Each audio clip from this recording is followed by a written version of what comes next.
Hola, yo soy Horacio Pérez y esto es Investigando la Investigación, un podcast donde investigamos cómo investigan los investigadores, tanto en la academia, industria, independientes. Todo ello mediante entrevistas y debates abiertos, técnicas y estrategias para mejorar todas las partes del proceso investigador y, no menos importante, opiniones abiertas que espero llamen tu curiosidad y te hagan también reflexionar.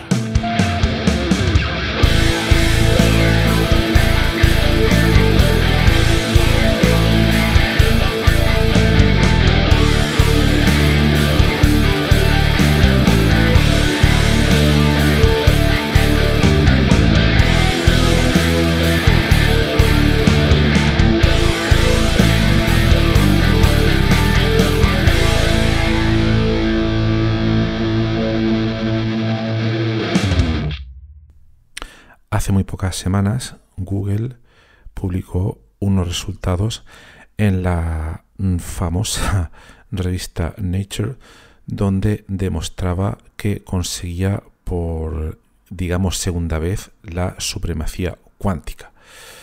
La supremacía cuántica, en términos muy simplistas, se podría ver como una victoria de los computadores cuánticos frente a los supercomputadores actuales más potentes del mundo. Entonces, esto es un poco lo que voy a tratar de comentarte en el episodio de hoy.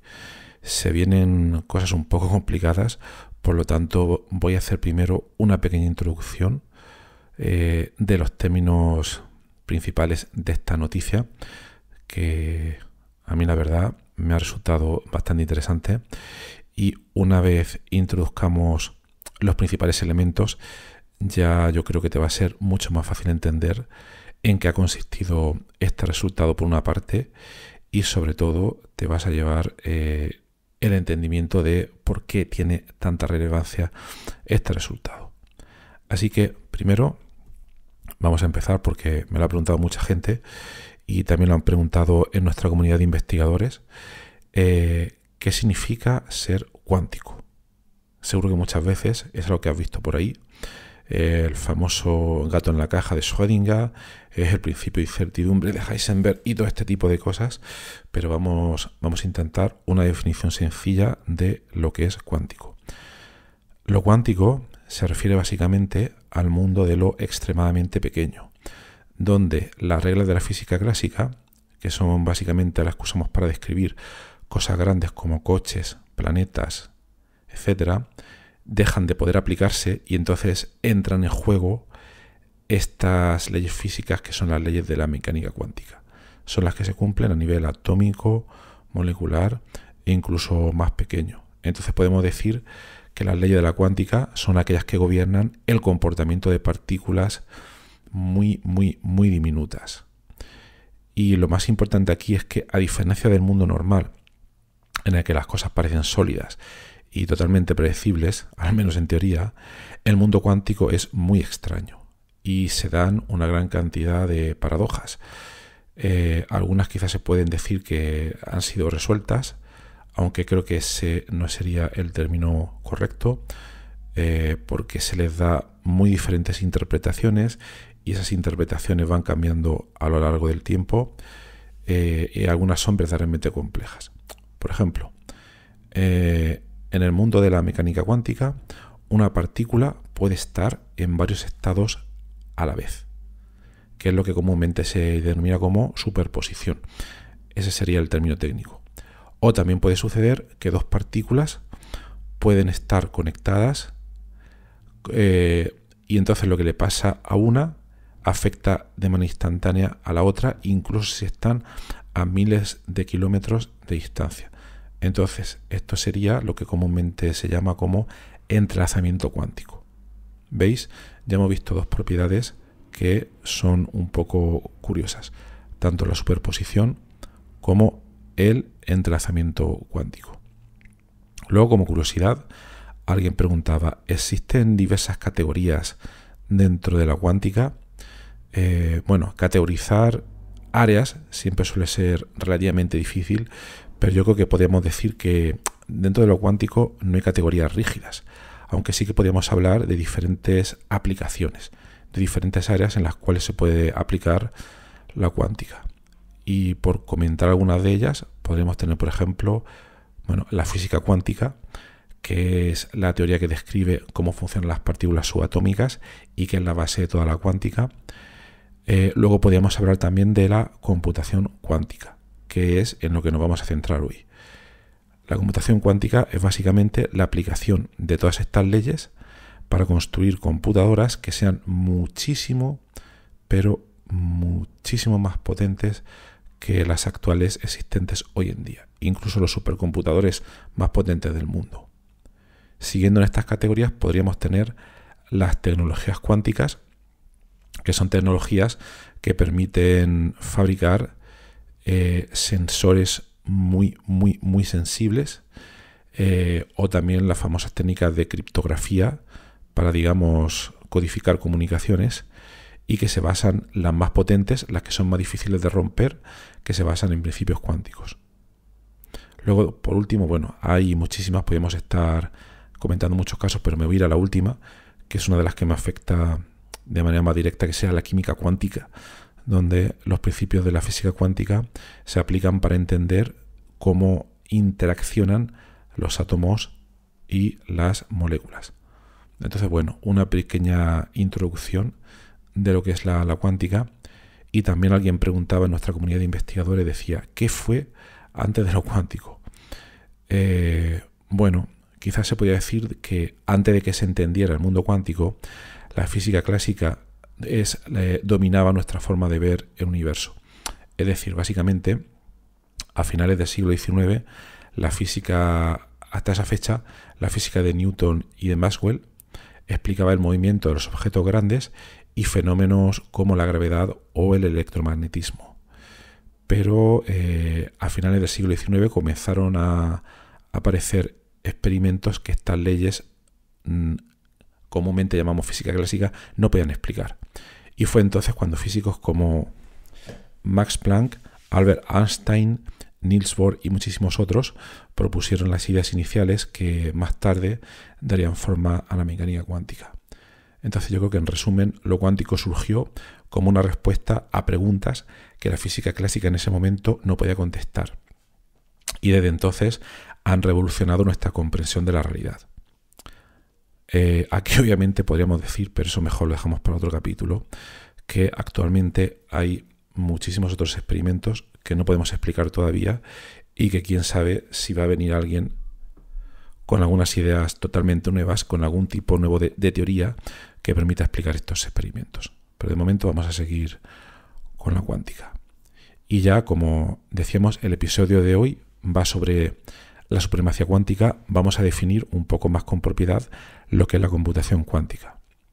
Y la computación cuántica es una de esas ideas que al principio parece sacada de una novela de ciencia ficción, pero que poco a poco se ha ido convirtiendo cada vez en una realidad más palpable. Entonces, en la computación cuántica, a diferencia de la computación clásica, la que todos conocemos, la de ceros y unos, lo que comúnmente se llaman bits, entonces aquí, en lugar de trabajar con los bits tradicionales, que son los que representan el lenguaje de las computadoras clásicas, la computación cuántica utiliza qubits, que básicamente son partículas subatómicas. Pueden ser un átomo que está en un estado determinado, son básicamente, o en una serie de estados, partículas subatómicas que son capaces de estar en varios estados al mismo tiempo. Y esa es la principal propiedad, la capacidad de estar en varios estados al mismo tiempo, gracias a una propiedad fascinante que se llama la superposición, que hemos comentado brevemente al principio. Es decir, es como si un qubit podía estar, a diferencia de los bits clásicos, que solo pueden estar en estado 0 y 1, un qubit como si pudiera estar siendo un 0 y un 1 simultáneamente, lo cual abre la puerta a una capacidad de procesamiento exponencialmente mayor, pero de varios órdenes de magnitud. Pero es que hay más. Los qubits también pueden compartir información entre ellos, y esta propiedad es importantísima, a través del entrelazamiento cuántico, que es esa conexión invisible que comentábamos antes, que funciona incluso a grandes distancias, y es un fenómeno que permite que los qubits puedan trabajar de manera colaborativa y resolver problemas mucho más rápido que las computadoras convencionales. Es decir, propiedades importantes: superposición. Un elemento cuántico puede codificar varios estados y luego además todos estos elementos cuánticos pueden estar conectados entre sí.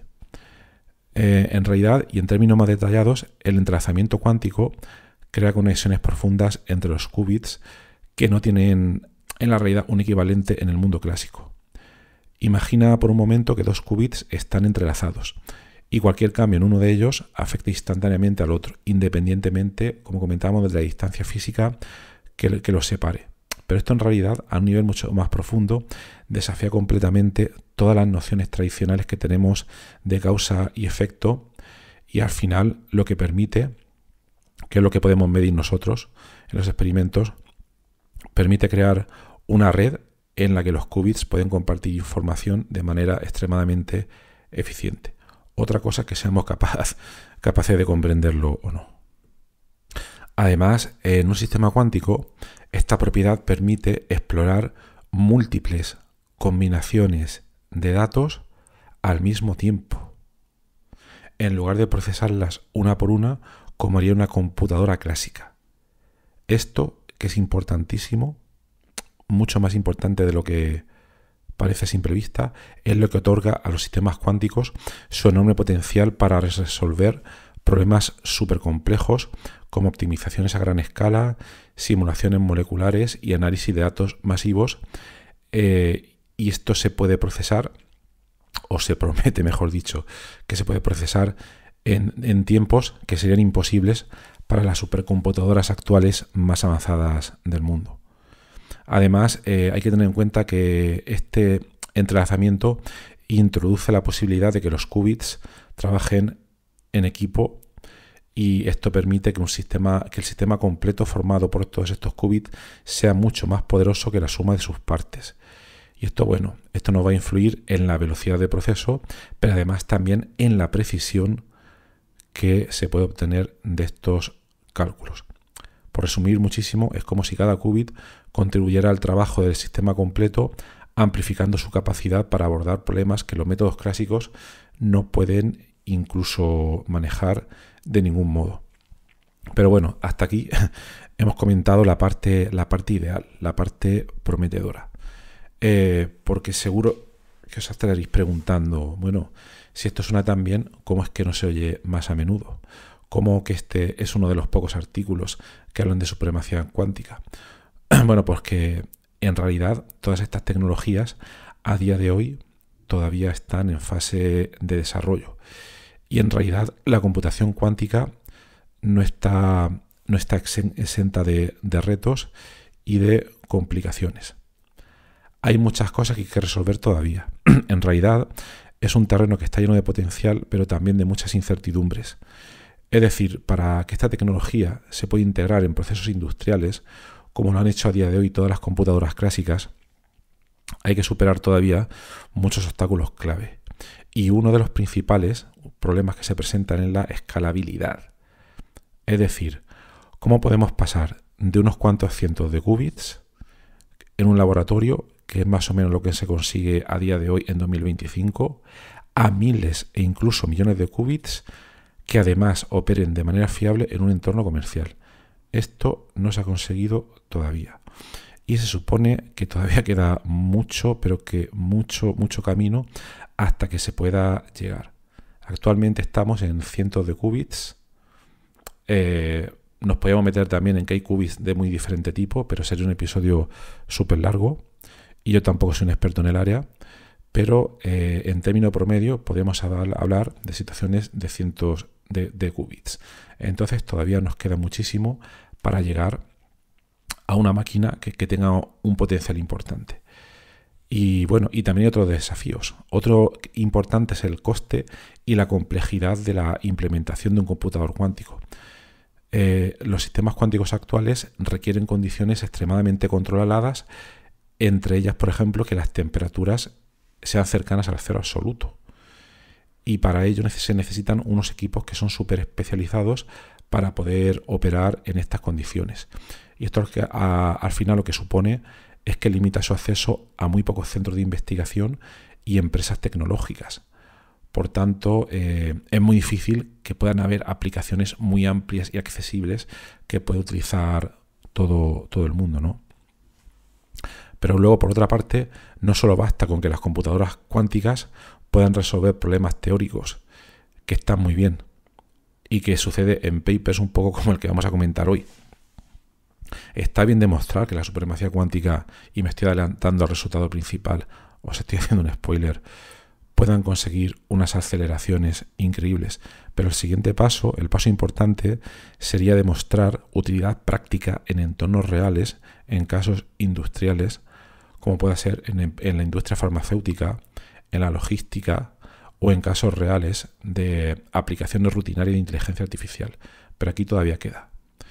Y además, deben poder hacerlo de una manera que justifique la gran inversión en este tipo de maquinaria frente a lo que nos permite a día de hoy alternativas clásicas, digamos supercomputadores clásicos o las grandes granjas de GPUs que no son computadores cuánticos, pero a día de hoy están dando un rendimiento bastante aceptable. Entonces yo creo que podríamos decir que en este momento la computación cuántica es una promesa brillante en el horizonte y que sabemos que tiene el potencial de transformar nuestra forma de resolver problemas, pero aún estamos construyendo el puente que nos llevará hasta allí. Y ese puente no solo requiere de más avances técnicos, sino también de un gran replanteamiento de cómo se podría integrar toda esta tecnología en el mundo real. Entonces todavía queda muchísimo. Y también hay que decir que la computación cuántica es un mundo muy frágil. Frágil en el sentido en que errores e interferencia del entorno pueden destruir la información antes incluso de que pueda ser procesada. Es decir, por resumir mucho, las computadoras actuales están muy avanzadas y permiten de manera bastante eficiente almacenar la información en bits. Todos tenemos un pendrive en nuestro bolsillo que tendrá muchos gigas e incluso ya teras y se pueden almacenar cosas y esa información puede durar muchísimo tiempo, pero no olvidemos que son ceros y unos al fin y al cabo, pero a día de hoy lo equivalente en computación cuántica todavía no sucede. Hay muchísimos errores entre las condiciones complicadas de funcionamiento en temperaturas cercanas al cero absoluto y todos los errores de implementación de esa información, las interferencias del entorno. Esto implica que es un área que se está avanzando a pasos agigantados, pero que todavía hay muchísimos problemas que hay que resolver. Y estas son, yo creo que las principales limitaciones. Hay muchísimas otras, pero estas que os he comentado son las principales que se dan a día de hoy. Pero bueno, hoy vamos a hablar no solo de estos conceptos, sino de cómo uno de los gigantes tecnológicos que Google, y aquí viene la principal noticia que os quería comentar, está marcando hitos con su nuevo procesador Willow. Como aquella película famosa, creo que era de 1985, no sé por qué la habrán llamado así, pero bueno, Willow es un computador cuántico que, si bien no soluciona los retos actuales de la industria farmacéutica, la logística e inteligencia artificial, sí que representa un paso fundamental hacia esa decisión de futuro donde la computación cuántica al final se va a convertir en una herramienta revolucionaria para resolver problemas que ahora mismo nos parecen imposibles. Es decir, yo creo que lo tenemos que ver como un siguiente paso, un paso muy grande, todavía con connotaciones teóricas, pero que supone que poco a poco se irán dando más pasos de este tipo y al final llegaremos lejos, pero todavía queda. Y bueno, antes de que se me olvide, te quiero recordar que en las notas del programa encontrarás todos los enlaces relacionados sobre lo que estoy comentando aquí.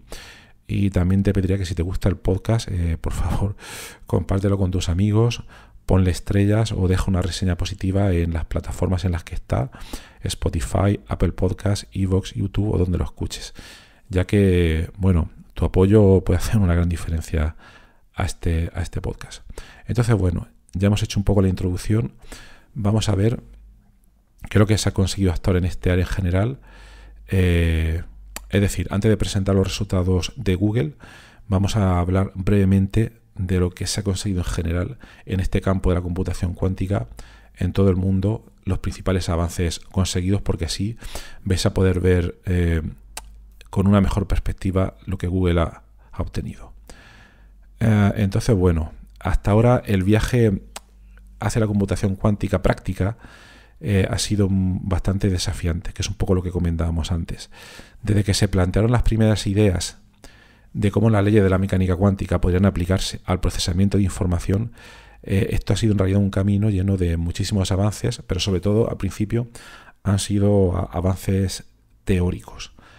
La computación cuántica comenzó con ideas visionarias de científicos como Richard Feynman, quien en los años 80 ya empezó a plantear que los sistemas cuánticos serían ideales para simular otros sistemas cuánticos. Y ahí dejó la primera miguita, como si dijéramos, en el cuento del pulgarcito, de que las computadoras clásicas no eran tan eficientes como parecían, y dejó entrever que había algo que no estaba muy bien definido, que podía llegar a ser ese computador cuántico que a día de hoy tenemos mucho más definido. Más tarde, otro físico inglés, David Deutsch, que tiene libros muy recomendables, amplió esa visión al proponer un modelo teórico de una computadora cuántica universal, que sería capaz de resolver problemas imposibles para las computadoras clásicas de aquella época. El cómo llegó a esas ideas tiene muchísima miga también, porque todo surge a través de sus ideas de los multiversos. Y esto podemos dejarlo para otro episodio, porque es muy profundo. Pero fue gracias a estos dos señores, Richard Feynman y David Deutsch, a través de los cuales se sentaron las bases conceptuales para todo lo que ha venido después. Y aquí uno de los primeros grandes logros fue demostrar que los qubits podían ser creados y controlados en laboratorio. Obviamente toda la ciencia va dando pasos poco a poco. Este fue uno de los primeros. Recordamos que los qubits son los bloques fundamentales de la computación cuántica y es importante que puedan mantener esos estados de superposición y entrelazamiento que permitan realizar todos los cálculos. Y bueno, como pequeño detalle, hay muchísimas maneras de implementar estos qubits, hay muchísimas plataformas y entre ellas están los circuitos superconductores, hay trampas de iones, fotones y muchísimos más. Pero todas ellas comparten el problema de la fragilidad de los estados cuánticos, lo cual los hace extremadamente sensibles al entorno y propensos a perder su coherencia rápidamente. Esto lo que quiere decir que tenemos un tiempo muy corto en el cual se almacena la información en un qubit y se puede utilizar ese qubit para realizar cálculos. Esos tiempos van a veces, para que os hagáis una idea, del orden de microsegundos, a veces más, a veces menos, pero es un poco de lo que estamos hablando. Y aquí, siguiendo un poco de los primeros desarrollos en este campo, un hito importante en este área fue la demostración de las primeras puertas lógicas cuánticas. Las puertas lógicas son los elementos clave en todos los lenguajes de programación, en todos los sistemas de cómputo, y las primeras puertas lógicas cuánticas son los elementos que permiten hacer cosas con esos qubits, para hacer operaciones básicas. Entonces luego se consiguió esto, primero los qubits, luego las puertas lógicas cuánticas, y bueno, esto fue sobre todo por gigantes tecnológicos como IBM, Google y otras empresas pioneras. Y aquí hay que comentar también que Google en 2019 implementó un computador cuántico llamado Sycamore, donde fue la primera vez que se conseguía la supremacía cuántica. ¿Vale? En este episodio estamos hablando de la segunda vez, pero ahí fue la primera, donde demostraron cierto cálculo que en su sistema se podía computar en unos 200 segundos y que le hubiera costado a la supercomputadora más rápida de ese momento unos 10.000 años.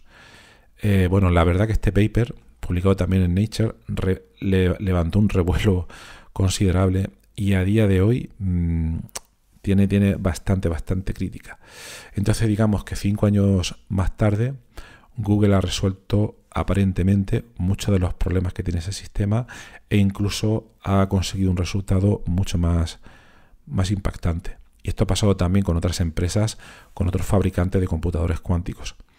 más o menos lo que se ha visto es que a medida que los sistemas han ido creciendo en tamaño y en capacidad, que era el problema inicial, luego ha surgido este problema que comentamos del manejo de errores, ya que los qubits son súper sensibles a su entorno y por ello son muy propensos a cometer errores por interferencias e incluso las propias fluctuaciones cuánticas internas. Entonces aquí no solo es el problema de implementar los qubits, sino que hay que desarrollar sistemas de corrección de errores cuánticos. Es decir, al final son estrategias que se desarrollan para proteger tanto la información cuántica mediante la distribución de la misma información sobre múltiples qubits físicos.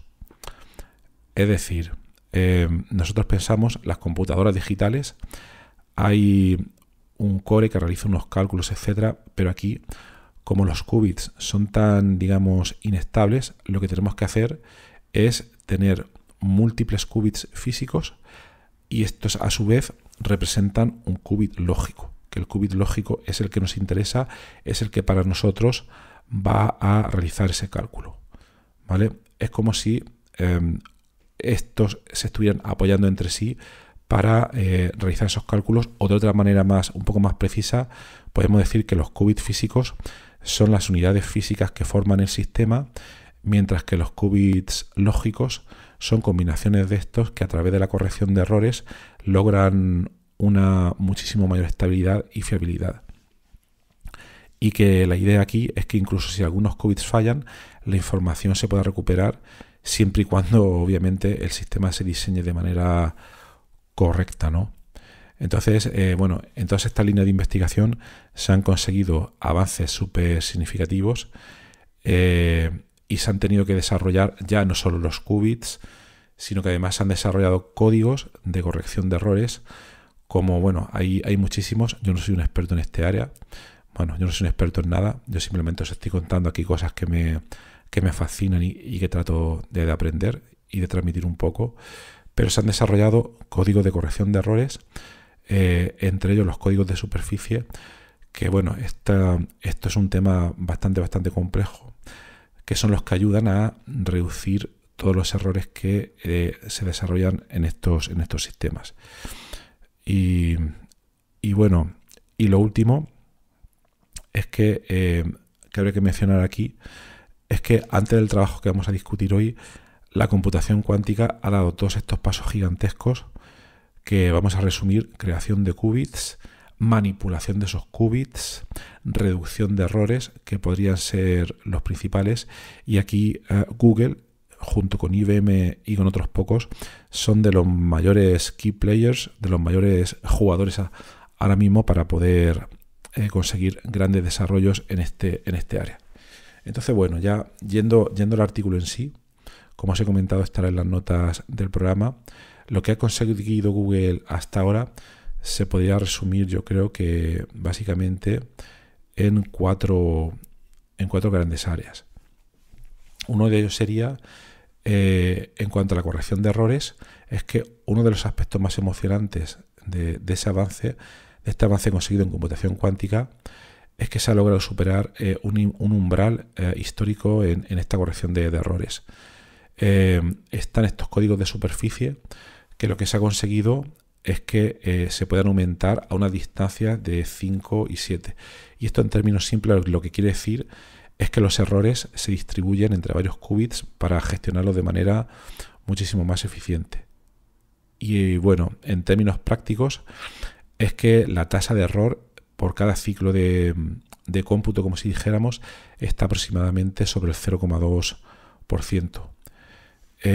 No me puedo meter mucho aquí en la parte técnica, pero es un logro importante porque muestra que aquí no estamos hablando de que Google haya conseguido mejoras incrementales, sino que ha sido un verdadero cambio de paradigma al poder manejar estos errores en los sistemas cuánticos de manera eficiente. Luego, otro punto importante que ha conseguido ha sido la memoria cuántica mejorada. Hasta ahora, los qubits físicos tenían una vida útil que era bastante limitada. Por ejemplo, en sistemas de qubits basados en superconductores, el tiempo de coherencia, que es el parámetro más relevante y que nos dice la duración durante la cual un qubit puede mantener su estado cuántico y por tanto ser útil para el cómputo, típicamente estaba en un rango entre microsegundos a milisegundos. Y esto hacía que cualquier interferencia ambiental, como fluctuaciones térmicas, electromagnéticas, etcétera, pudiera causar errores, pérdida de información e incluso destruir el cómputo.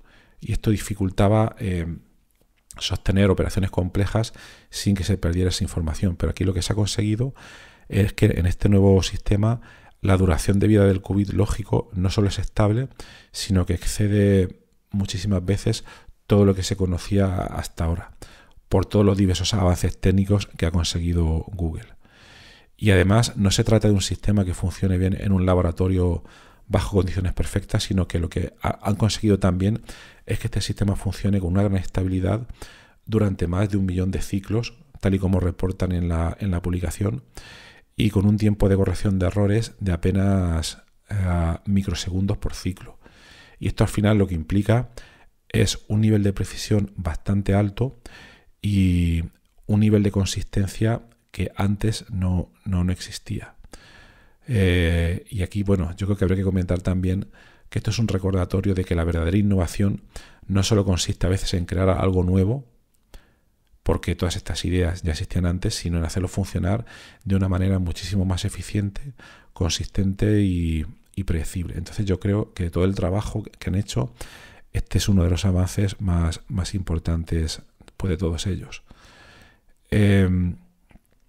Otro de los avances que han conseguido también es en cuanto a la decodificación en tiempo real. Me explico un poco. Ha sido bastante relevante. Han implementado un sistema de decodificación en tiempo real, ya que aquí yo creo que para entenderlo nos tenemos que imaginar la dificultad de identificar y corregir errores en un sistema tan delicado como un procesador cuántico, donde los qubits son extremadamente sensibles a interferencias externas, como comentábamos antes. Y aquí han desarrollado un algoritmo optimizado que procesa los datos y que corrige errores en tiempo real con una latencia de, escasos microsegundos, por lo que comentan. Otra de las últimas cosas que han conseguido ha sido realizar una implementación de códigos de repetición a alta distancia. ¿Qué quiere decir esto? Bueno, pues básicamente un aspecto fascinante de este estudio ha sido la experimentación con estos códigos de repetición a alta distancia, donde con una distancia de 29, bueno, hay que recordar que la distancia se refiere al número de qubits físicos que se utilizan para codificar un solo qubit lógico. Y esto permite corregir errores más complejos al distribuirlo básicamente de manera eficiente por todo el sistema. Entonces, este tipo de código actúa como una red, como si dijéramos una red de seguridad que es súper sofisticada y que permite mitigar pues todos los errores de proceso que se están produciendo en el sistema. Pero también hay que tener en cuenta que a medida que se aumenta esa distancia, también se hace más difícil implementar este computador cuántico, y esa es también otra de las razones por las cuales ahora mismo estamos limitados a sistemas que tienen 100 qubits y cosas de este tipo.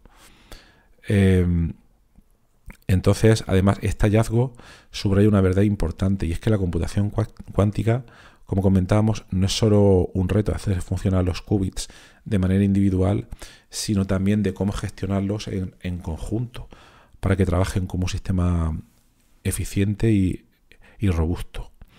Entonces, bueno, lo he comentado de manera bastante breve, pero estos han sido los principales avances de este trabajo, y los cuales han permitido que un cálculo concreto, un tipo de cálculo concreto, el computador cuántico Willow de Google lo hace, no me acuerdo de los números exactamente, creo que en 100 segundos, y al supercomputador más potente del mundo le llevaría, bueno, no recuerdo el número tampoco, pero estábamos hablando de miles de billones de años, etcétera, etcétera, una cifra descomunal. Y por bajarlo a tierra hay que resaltar una cosa muy importante, que quizás os estéis imaginando. Cuando hemos hablado de computadores clásicos, Todos tenemos en mente que un computador clásico, el ordenador, el portátil que tú tienes, puede realizar gran cantidad de tareas muy diferentes. Es decir, es una unidad de cómputo general. Y eso es lo ideal en cualquier sistema de cómputo. Pero este computador cuántico de Google ha sido hiper optimizado para hacer solo un tipo de cómputo específico. Y eso no está dicho con voz muy alta, pero es importante saberlo. Por tanto, se consigue supremacía cuántica, sí, con una diferencia bestial, correcto, pero solo para un tipo de cálculo muy específico. Y el tipo de cálculo muy específico que hacen aquí es básicamente una especie de simulación de los circuitos que componen un computador cuántico. Solo vale para eso, no vale para ninguna otra cosa más. Entonces, esa tarea la hace de manera extremadamente eficiente, con aceleraciones exponenciales, pero no se puede emplear para ninguna otra cosa. Y a día de hoy, esta capacidad de simular circuitos cuánticos no es algo que tenga aplicaciones directamente prácticas. Lo ideal sería que en un futuro podamos tener un computador cuántico que presente la propiedad de supremacía cuántica y que además lo haga para procesos de cómputo generales. Pero para esto todavía queda muchísimo. Y eso sería lo deseable. Entonces, cuando escuchéis supremacía cuántica, pensad si se hace para un solo cálculo determinado o se hace para aplicaciones que sean muchísimo más amplias. Entonces, bueno, yo creo que la computación cuántica, por ir cerrando, no solo nos va a retar a imaginar un futuro diferente, sino que también nos va a obligar a repensar la base de cómo entendemos la tecnología, el conocimiento y cómo imaginamos nuestra relación con el mundo.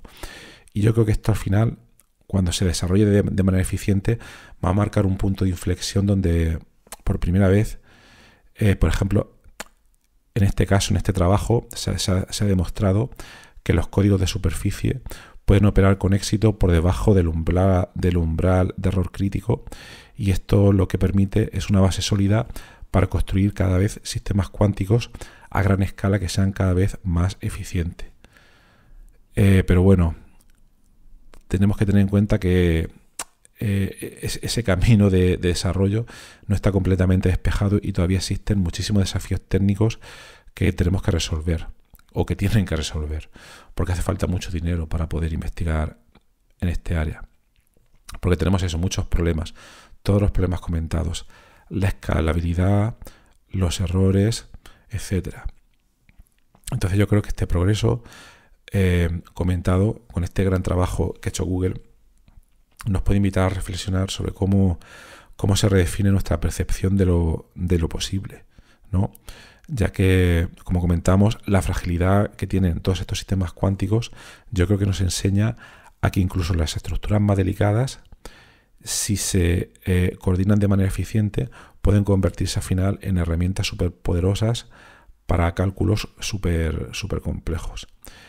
Y bueno, como comentábamos, hay que seguir pensando en que el futuro yace en la línea en que todo esto tenga aplicaciones prácticas, que no las tiene todavía, y que será genial cuando esto se pueda aplicar en áreas de salud, para descubrimiento de nuevos fármacos, en educación, en inteligencia artificial y un algo, etcétera, etcétera. Y bueno, yo creo que otro punto ya, por ir cerrando también, un punto curioso en este campo que nos lleva a explorar preguntas que yo creo que son un poco más profundas, que sería preguntarnos si estamos persiguiendo estas ideas de computación cuántica solo por su belleza teórica o porque creemos que tienen realmente aplicaciones prácticas. Buena pregunta, ¿no? Yo creo que la respuesta puede estar en ambas, ya que la computación cuántica parece moverse entre lo puramente teórico, que es como ha nacido, y las aplicaciones prácticas, que es la dirección en la que quiere ir, ¿no? Entre lo muy bello y lo útil. Y yo creo que esto nos recuerda que el progreso a veces no solo consiste en resolver problemas, sino también en replantear cómo podemos entender los límites del conocimiento y sobre todo pues nuestras propias expectativas. Entonces, bueno, yo creo que estos avances no son solo un salto tecnológico, sino también una oportunidad para que nos demos cuenta de cómo todo este conocimiento al final nos va a permitir, esperemos, llegar a un futuro bastante prometedor con este pequeño paso que ha dado Google. Entonces, bueno, aquí vemos cómo la computación cuántica en su constante evolución nos va a permitir ver poco a poco en los siguientes años lo que va a ser posible. Cada vez las aplicaciones yo creo que van a ser mucho más prácticas y bueno, muchas cosas que están ahí por venir. Pues nada más, espero que te haya sido interesante este episodio. Ha sido un poco más denso de lo habitual, lo sé, por el tema a tratar, etcétera. Y bueno, si te interesa y quieres discutir todos estos temas con una comunidad de investigadores que seguro que tienen las mismas inquietudes que tú, puedes venirte a nuestra comunidad de investigadores en WhatsApp, totalmente gratuita y que puedes acceder a través de ella, a través de la siguiente dirección, que sería Horacio, con H y con C, horacio-ps.com/comunidad. Pues nada más, espero que te haya sido interesante y nos vemos en el próximo episodio. Hasta otra.